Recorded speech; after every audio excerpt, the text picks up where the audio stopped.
Good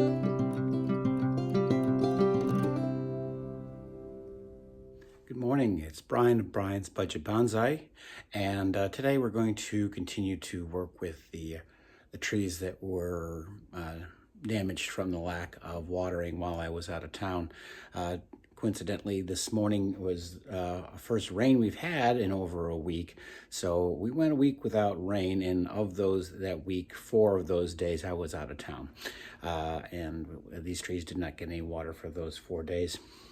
So we're going to take advantage of the fact that we're going to, do some defoliation to also then do a little branch selection. If these trees survive, I want them to, to at least be putting their new growth in where I want them to grow.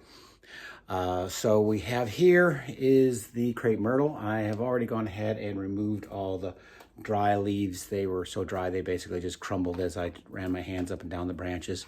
This is my Viburnum Snowball, and some of their leaves are still not quite dry. They've dried out a little bit, but they are not. Some of them I was able to just pluck off because they had completely dried off. But some of these might have a little bit of juice left in them, but I'm going to take them all off.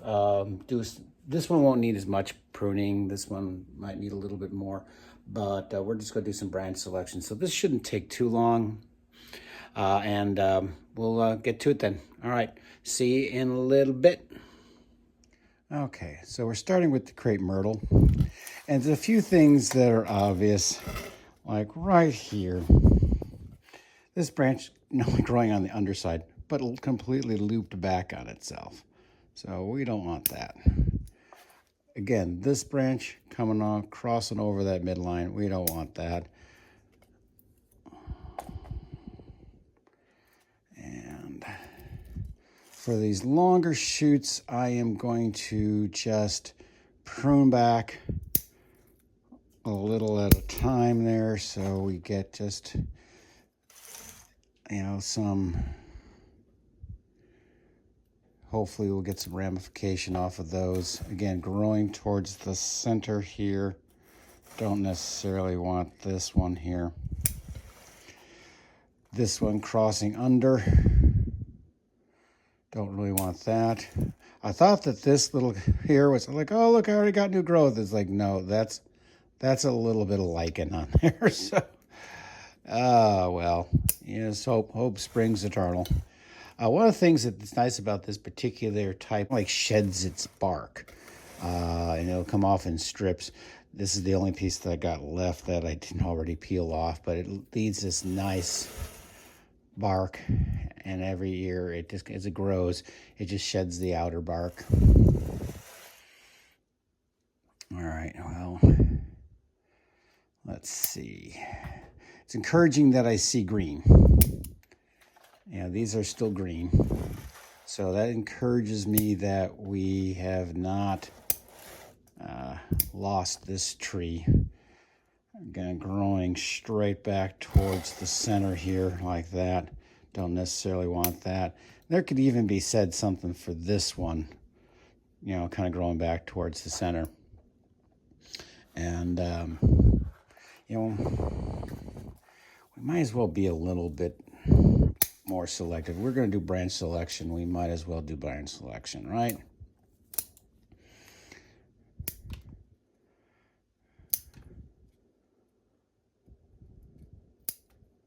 That's a dead stub. We're going to get rid of that.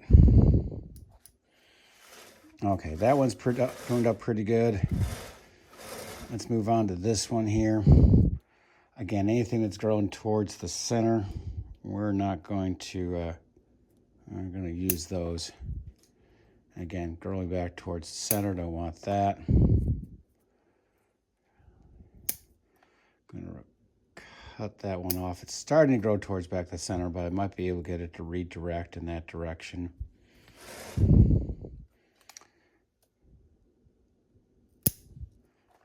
This one's kind of growing up. Cut those down to those down. Don't necessarily like this one. This one is kind of growing a little close to the center here and crossing over that other branch. This is an old pruning stub. Let's give those a little trim. They may not be. This may not be significant later on, but we'll see. Little pruning stub.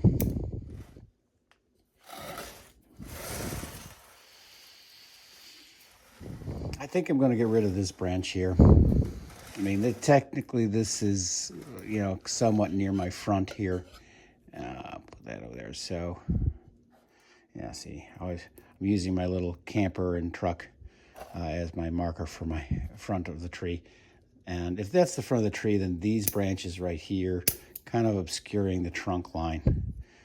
You know, this is, you know, the first branch, and we got a back branch.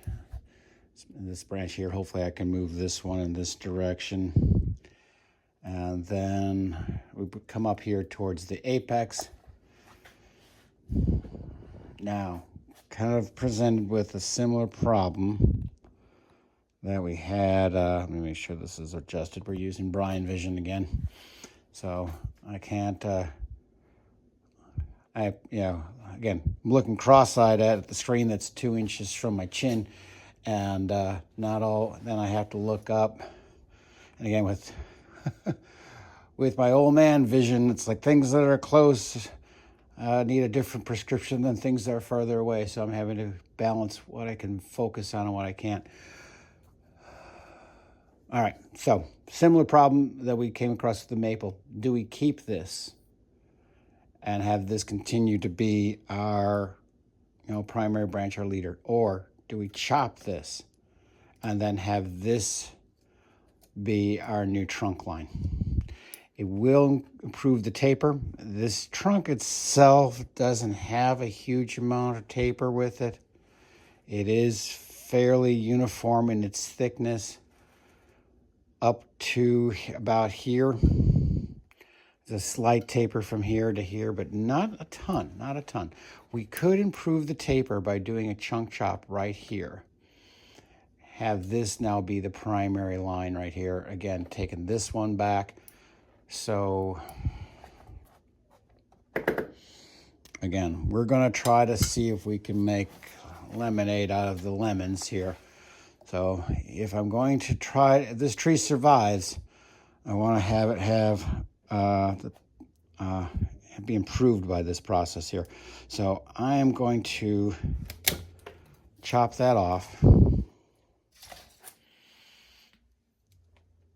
And again, probably chop this, I'm going to chop this back at least like that. At least for now. Okay. Going to take that one off of the base of that root, of that branch. Okay, we got branches to either side. That's good. I might cut that back just a little further so that we might even just cut that back. I think at that point, having something that thick, if I want this to be my leader, I really don't want that competing with it. Let's see. Come out with that one right there. See if I can just, there we go. Now, I was thinking of putting the wood glue on the cut points there, but because it is actively raining out now, I don't want this to wash off before it has a chance to cure. It is, once it cures, it's waterproof, but until then, it is it can be washed off. And so I'm going to go back to using a little bit of the cut putty that is made of duct putty, actually, for sealing duct work. But I'm just going to wet my fingers a bit and just push this down onto there. All right. Okay, so that'll seal that. Now, similarly, I do have the official cut paste here, and this might hold up a little bit better to the rain. for just the little dabs will do you on the ends of these little ones. Again, these aren't going to lose as much moisture as that. I might cut putty that one too. That's a little bit bigger. These little tips though,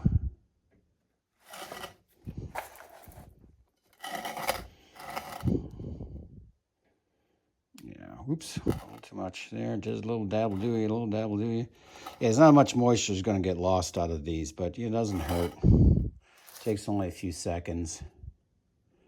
Just go ahead and... This plant's already had issues with, a lot of moisture loss.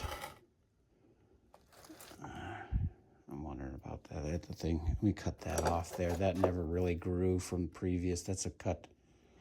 That's a previous pruning stub. Actually, that was a little bit of cut putty from a previous one. And again, that's a pruning stub then too. Oh yeah, that was pretty much all gone. So I'm gonna clean that up just a little bit. There we go. We'll use the putty on that one, and then this one over here is a little thicker. I don't know what the heck. Well, I got that little dab will do you. Little dab there. Don't know if that's alive. I don't think it is. We're going to cut that off too, because I think that's not alive. All right. Little dabs here, little dabs there. Okay. Make sure I find out where I left my cap. I'm always losing things. All righty. So that cleans up the Crepe Myrtle. Some branch selection, choosing a new leader. And again, if it survives the fact that it lost all its leaves in the middle of summer due to unanticipated drought conditions, then it will it'll hopefully do better in the long run. But again, first things first, get it on the bench. Keep your fingers crossed over the next month. Hopefully we see some new growth that'll regain some of the strength in this tree before fall time. But again, it is near the end of August, so we don't know. Okay, so now the Snowball Viburnum. We're going to start off by just cutting off these drooping leaves. Yeah, this has got a lot as much on them, but this will give us an idea. See what is going on in here. Again, these are not the dry ones. They completely dried out. I was able to pull those off with just my fingers. These ones, because they still have a little moisture in them, are a little bit more flexible. But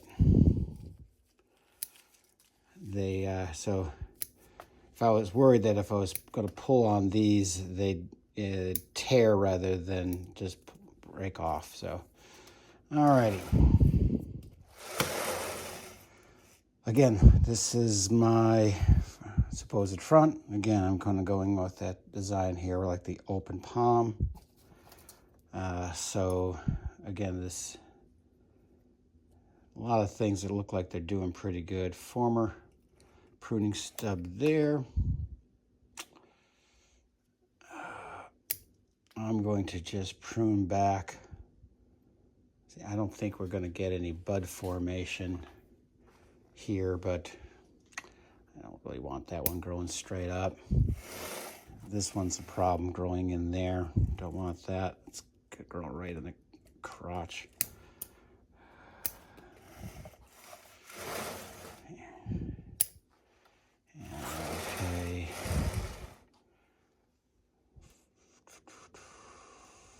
back to here on that one. That's a little more hard wood. Again, not a lot to do with this because actually it didn't have very very vigorous growth to begin with. It only put out a little bit of leaves. I may have to repot this if it survives in the spring. Got a good layer of moss on it, but we'll see.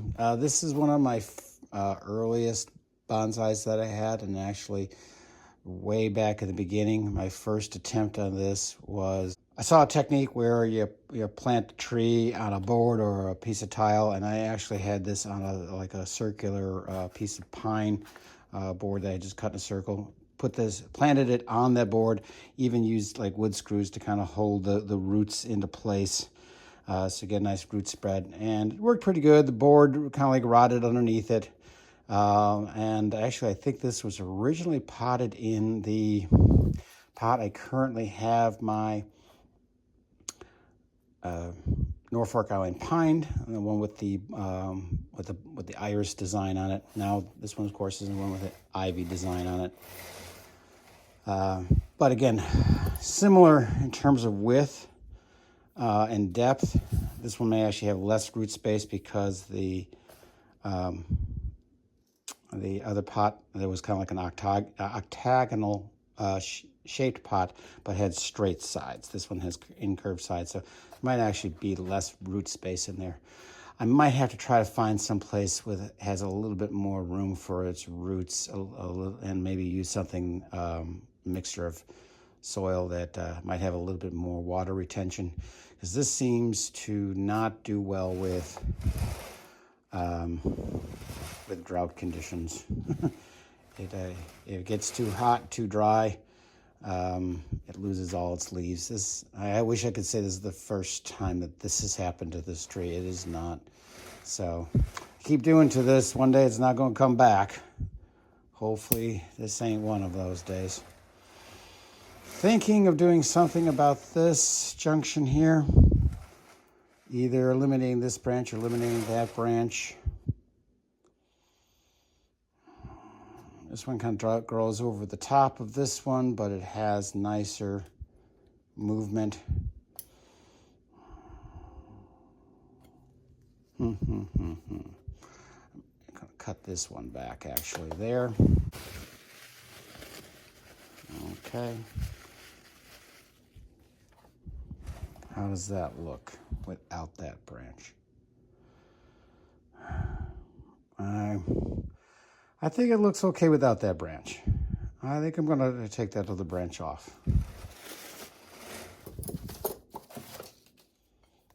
Get those ironwoods in there. Bingo. And again, because of rain,